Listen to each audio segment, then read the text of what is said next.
Episode one, Shock and Profit. This is a brand new podcast between me and my buddy Shock. I'm Profit, and we're going to be going over in this episode employees versus entrepreneurship, and then we're going to go over the education system and its merits. Just to give you a little bit of background, I come from small business background. Mother immigrated here before I was born from Greece, and father is American, but Puerto Rican American, and Puerto Rican. Puerto Rican. That's what they call me.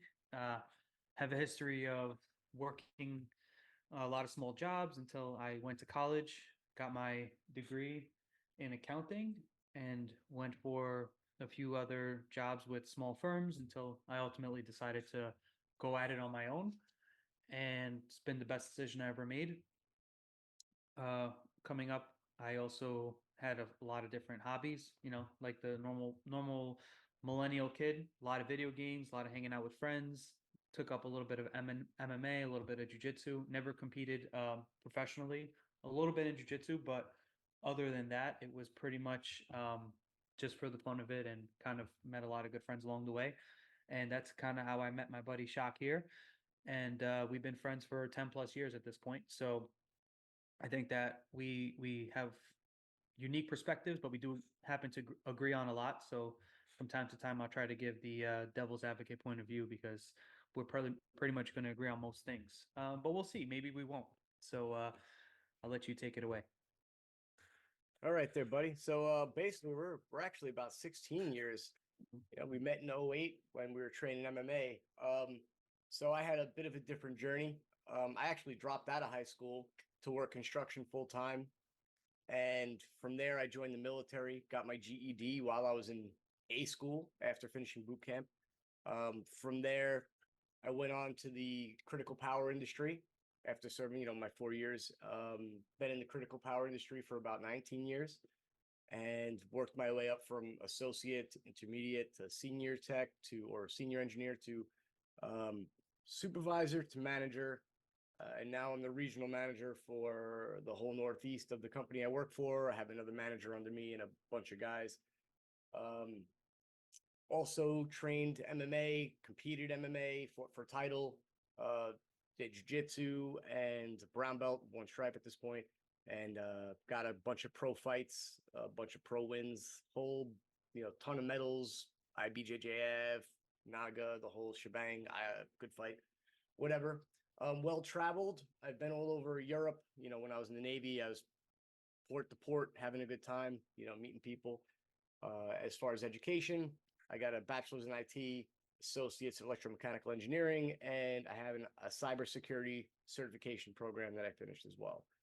And I've done tons and tons of outside coursework as well. Oh, and I'm a married father of three. I should have also said that. I should have led with that. I'm probably going to get kicked in the teeth by my wife later when she watches this. Back to That's you. okay. That's just a side journey, side quest. Side quest. uh, so yeah, I think we'll start this off with employee versus entrepreneur, the differences and what kind of the misconceptions are about everything and how everything works. Now, I've been an employee for many different companies. Uh, Started off with, you know, major toy retailers, and then went to exercise and fitness retailers, and then went to a bank, and then went to several small accounting firms. Now, I would say being an employee is great. You learn the ropes and you can definitely build up your resume. And that resume could translate to a lot of different things. It can translate to higher levels of growth within your job, within bigger companies, or it can translate to, hey, you know what? Now I can happen to transition into something that bears my own name. That's kind of the route I took. So when it comes down to it, I think being an employee, the risk is minimal. Reason is because you don't have to put your name on the line, you don't have to put up any capital, but the risk is there in terms of if a company doesn't need you anymore, they can always decide to fire you.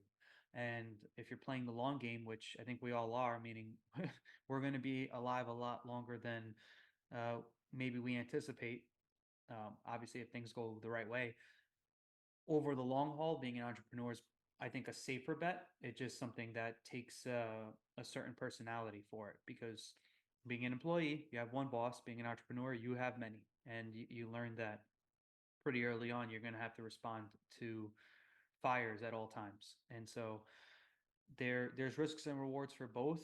The big difference between being an employee and entrepreneur, in my experience, because I've done both, is while the risks are greater as an entrepreneur, the reward is it's asymmetrical. It is a term in investing, asymmetrical risk reward, which basically means your downside is much lower than your potential upside. And that's why I went the entrepreneur route. I was seeing a lot of the smaller firms I was working for make a ton of money. Not that that's the only metric for success, but seeing them make a ton of money. And at that time in my life, I decided that that was going to be an important metric for me. And it was helpful, but the thing that ultimately led me to going on my own was the perception of freedom. Little did I know, once I'm being on my own, the freedom kind of diminishes because you're working 7 days a week, Wearing but many hats. wearing many hats. But it's, I guess, in anything that you choose, you don't know fully what you're choosing until the time comes, and then you're like, okay, well, I'm already on this path. Let's keep it going. Like if you're in a company and you're working your way up the ladder, you don't realize the stresses and demands and what it's going to require for you to improve and get promotions. When you finally get there, then you start to make other choices in your life. So that's kind of me, and I think that summarizes my beliefs on the risk rewards being an employee versus an entrepreneur. Yeah, I mean, it makes a lot of sense what you're saying. When you're going out on your own, you're taking the risk of putting up your own capital. I know in some businesses you really don't have to put up that much. You can kind of start, from the bottom. Let's say a teenage kid with a shoveling driveways, right? And you can pursue that business to the point where you're, taking care of parking lots and neighborhoods, and you have a team and you have equipment and you have plows, the whole 9 yards. But you could start that business with nothing more than a shovel. So I get what you're saying there. I also get the fact that when you work for a business, you are always running the risk of somebody firing you, and that could be devastating to you and your family. But in my opinion, if you are one of the top guys in your field, or you are dedicated enough and working hard, and it's known, it's visible, because a lot of people say they don't want to work. So the people that are in charge, they'll see, they know who the people that are doing the work are, and they know, if they're smart, that they want to keep those people around. So for example, myself, I haven't been out of work more than a day, since I started full time at 16 when I dropped out of high school. And I guess I might not be the exception, not the rule, but there's lots of people like me out there who are just hard workers. So yeah, it's always a risk in either case, but it's riskier, in my opinion, to start your own business, because if it fails, you lose your whole investment. Whereas if you go to work for somebody and you get canned, you can always just pick up and go somewhere else and sell your skills to somebody else who's willing to accept them. I think it does add a level of difficulty when you get fired versus when you're leaving one company for another, because you lose your ability to say, well, I'm already making this here, you need to give me more, right? Your negotiation power.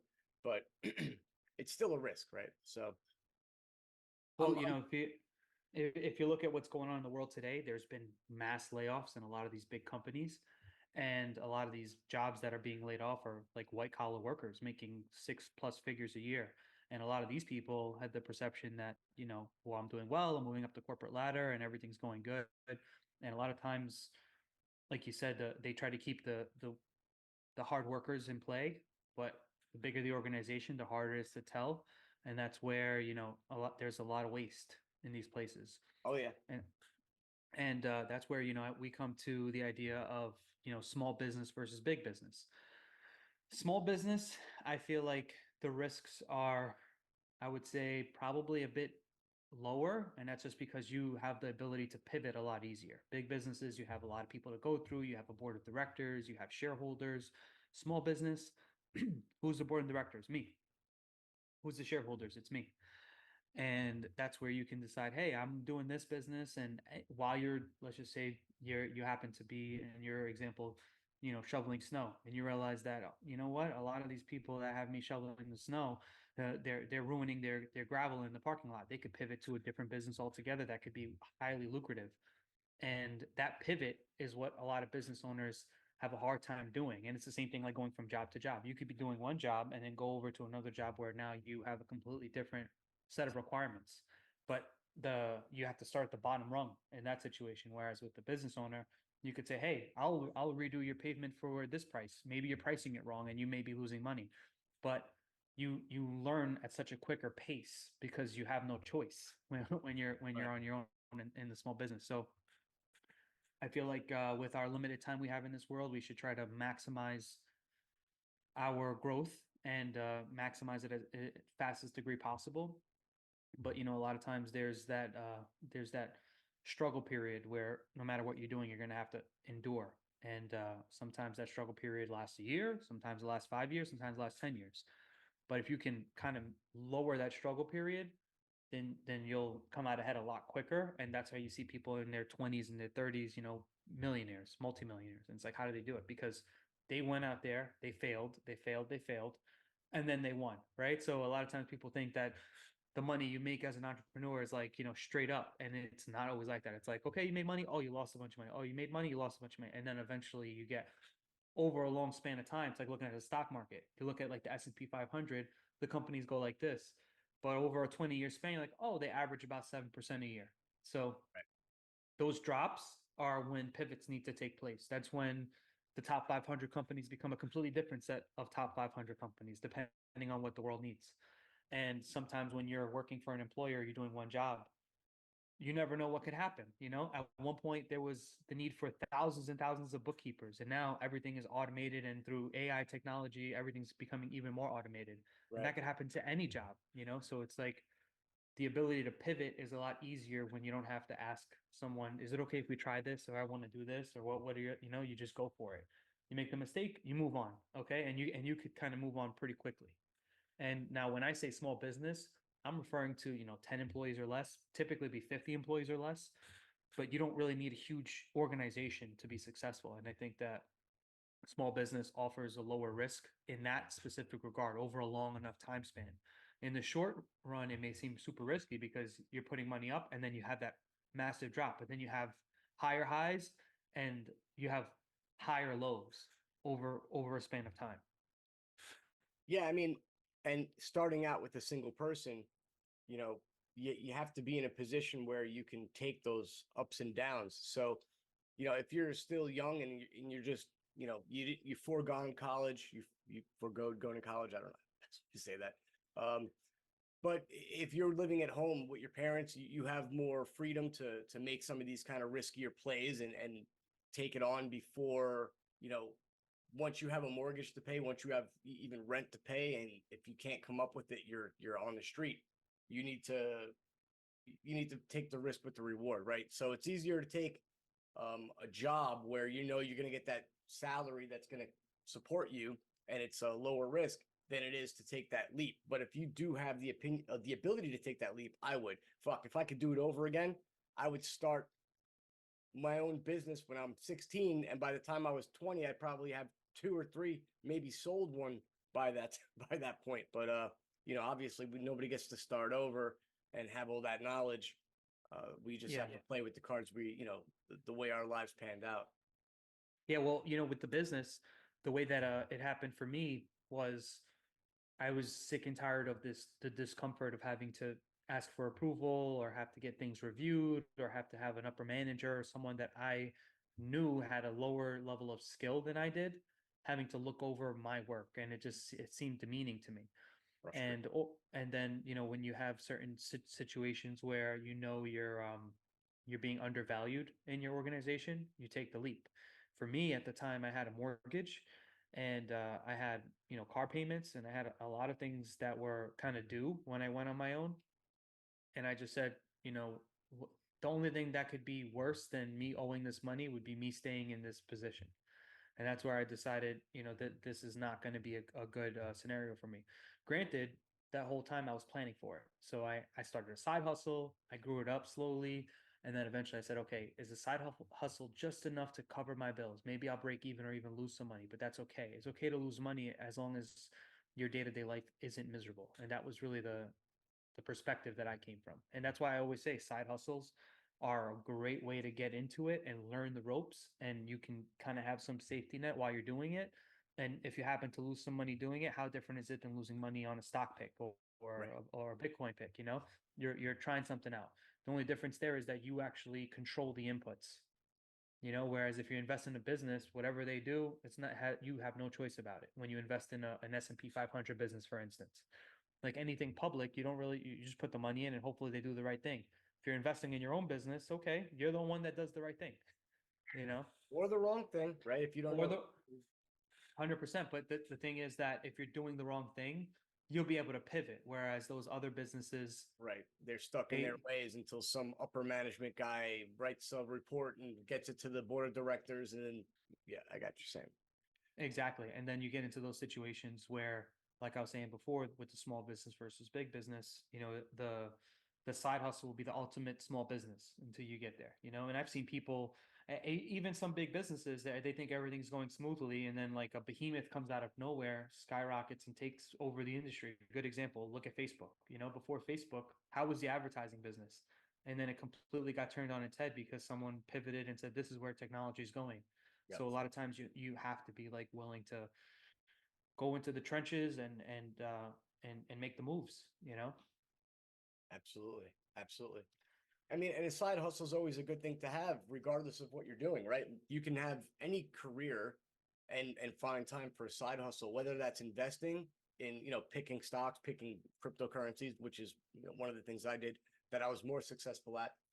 Earlier on, I tried to build a website that was a drop shipping that I found online, and that didn't really pan out too well.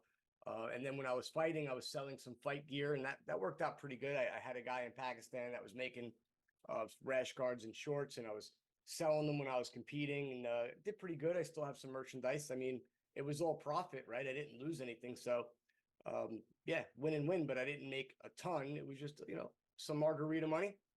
Right. And the thing is with that, maybe let's just say you decided to dedicate another 5 hours to it a week, another 10 hours to it a week. How big could it have gotten? You never know.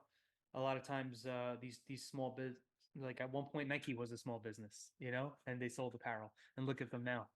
Yep. So it's just a matter of like what you get out of life, what you put into it is what I've seen, and you're not guaranteed anything. No You know, guarantees in life except death and taxes, my friend. and that's how I got into the tax business to begin with, because just based on that term, I said, okay, you know what? If they're guaranteed to have to pay taxes, I got to be a part of this guarantee. Smart. You always were a smart one. So we kind of we went over the side hustle, the small business, what it's like to be an entrepreneur versus an employee.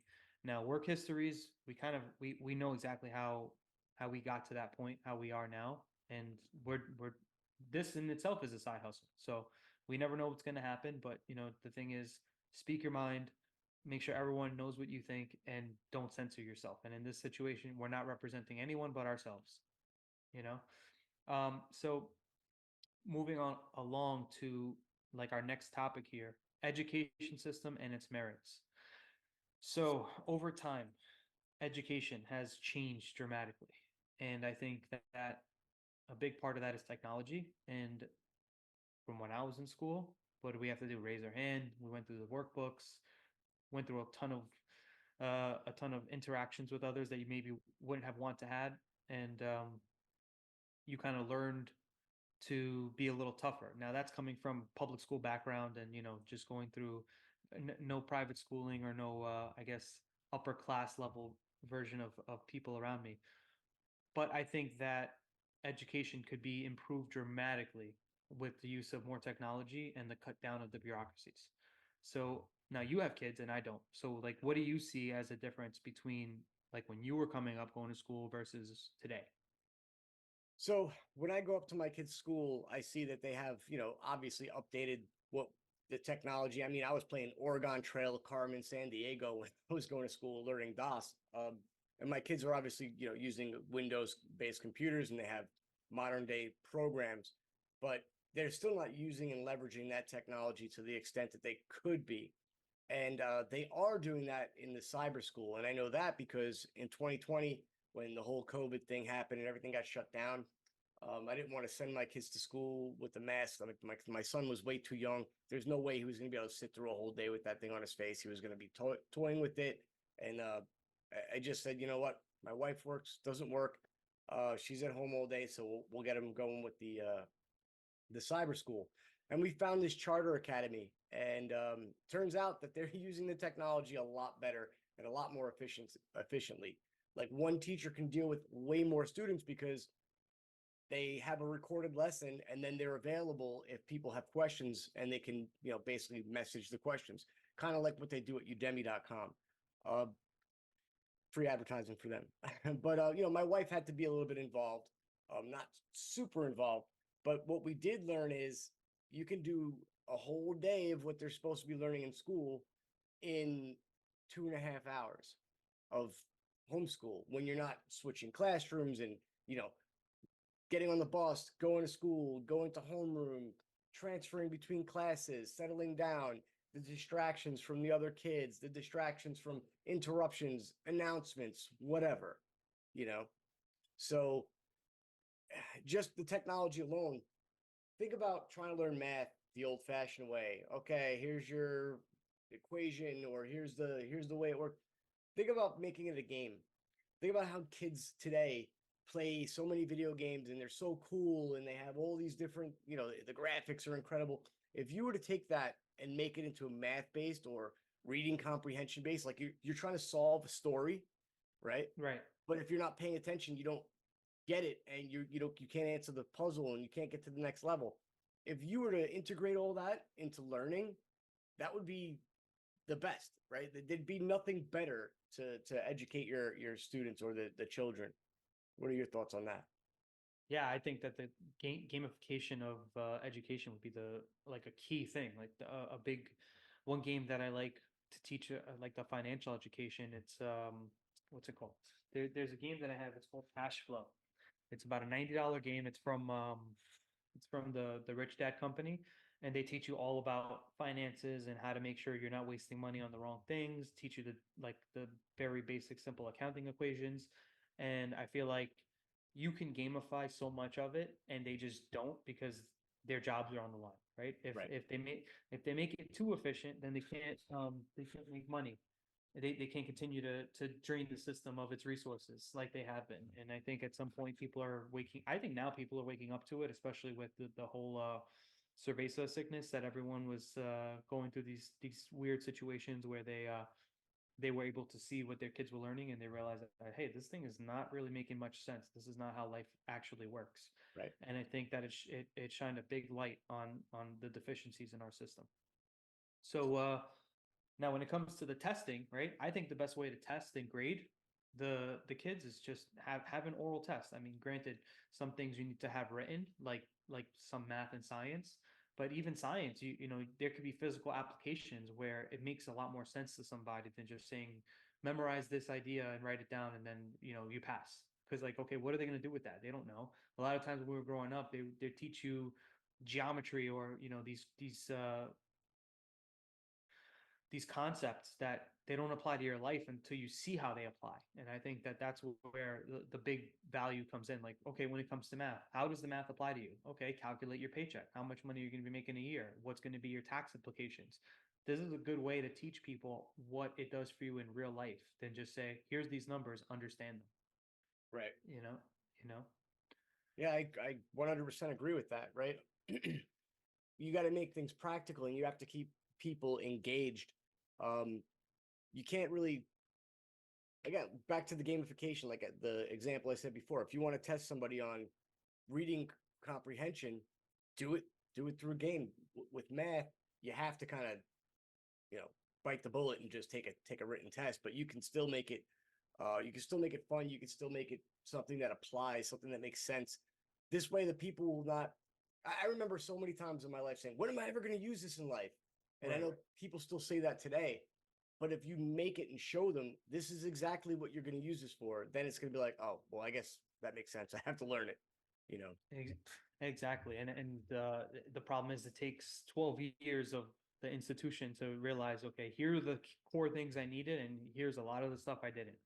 And that's where we get into this murky territory where, you know, you have like this combination of people have a need, and instead of going to the free market to try to solve that need, they're going to like a government institution saying, this is how you know, this is how we're going to decide to teach you. And it's like, okay, they're not breeding a group of people that are going to help society as much as having them kind of learn on their own and maybe improving the situation. So um, I mean, even Google, for instance, now they're taking people. They don't need a degree. You can complete the certificates online, and you can get a job with Google.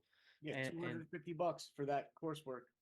exactly. So it's just a matter of, you know, are you open to it, and are you stuck in your ways? And a lot of times, even going back to the big business for a small business, if you don't know how to pivot, and if you don't like get with the times, you're going to be left behind. And then you're going to have a group of people that say, I know this thing, and this thing is from 30 years ago, doesn't apply.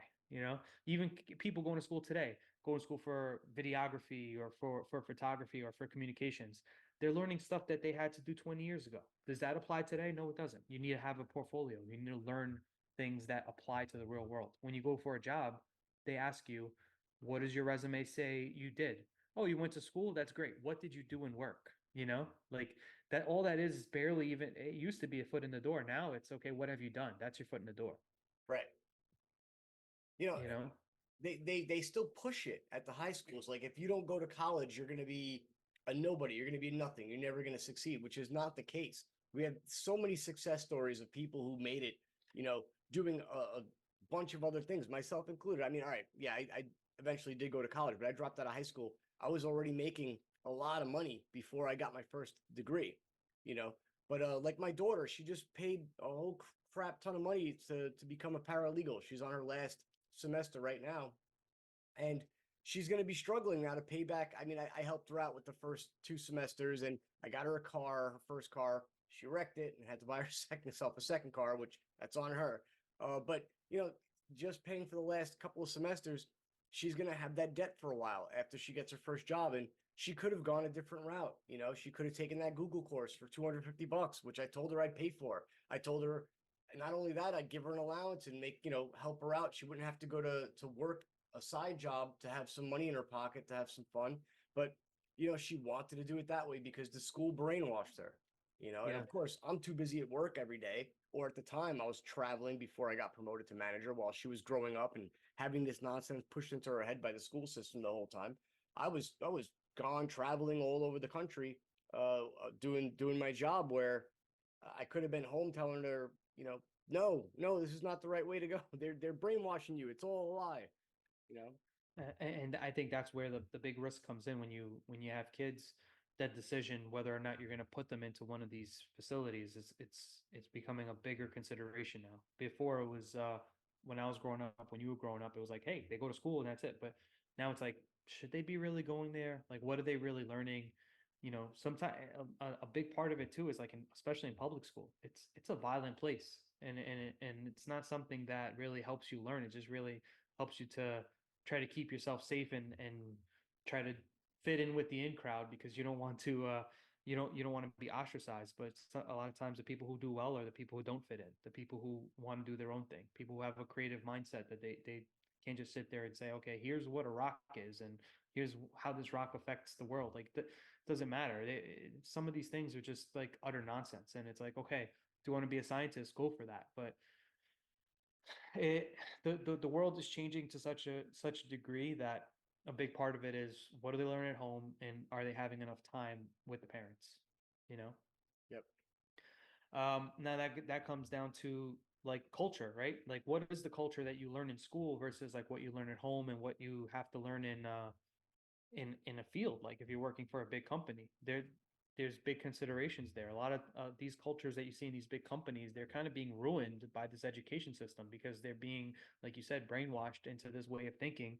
Then they go into this these companies, and they get into the highest levels of management, and they breed the same stuff.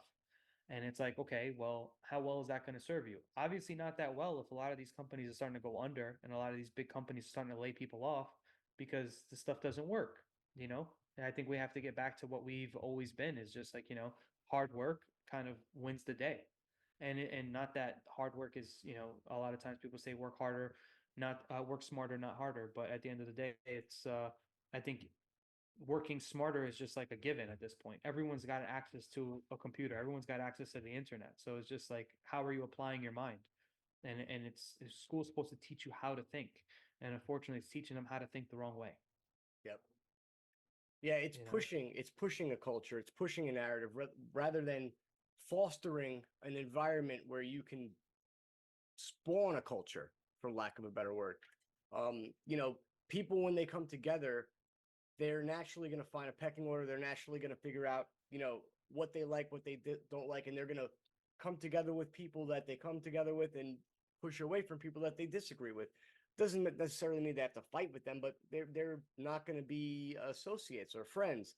Um, but when you're forcing people to think a certain way and believe a certain thing, it's damaging. It's damaging to their personality. It's damaging to their character, and it's ultimately going to, like you said, when these people come into the positions at these jobs and they get up to the higher levels, it's going to damage the culture of the whole generation's workforce. exactly. And that's where we get to like, what should they be learning in school? I think finance, economics, taxes, how to budget, understanding credit scores, all of that's important when it comes to real life. What when you go to think about what translates to money in your pocket, and I feel like those are the top skills. There's granted there's a lot more, and I'm sure you have more to talk about, but when it comes to life skills, they're not learning that, and that's something that they should transition to at some point, before it's too late, because you're just going to get a group of entitled people that are not really producing anything and then frustrated with the system, blaming other people for their shortcomings. Yeah, I agree with that. But I Yeah. also think, from a more engineering perspective, I think the way the world is going right now, the most important skill to have for the next generation is going to be coding, because more and more is becoming automated. Um, Everything is going to be at some point done via computer, and eventually done via AI. So if you can start to learn how to code, start to learn how to program an AI and train an AI and different ways that can be implemented, and using your imagination to figure out where the needs are and what you can solve by doing that, that's going to be a very, very important skill, a very life changing and world changing skill. I mean, think about it. Yeah, finance skills are going to make you successful, going to make you rich. Taxes are going to like help you to get your taxes done. But every big change that we've made to the world over the past, you know, umpteen years has been through some kind of coding mastery. Like social media changed the media. AI is changing the way we do everything. It's saving people from having to do tedious work. It's data entry. It's changing the way cars are built. It's so many things I can't even name them. It's ridiculous. But coding is the next thing that's everything's going to be on, right? Everything's going to be done through writing code. Right.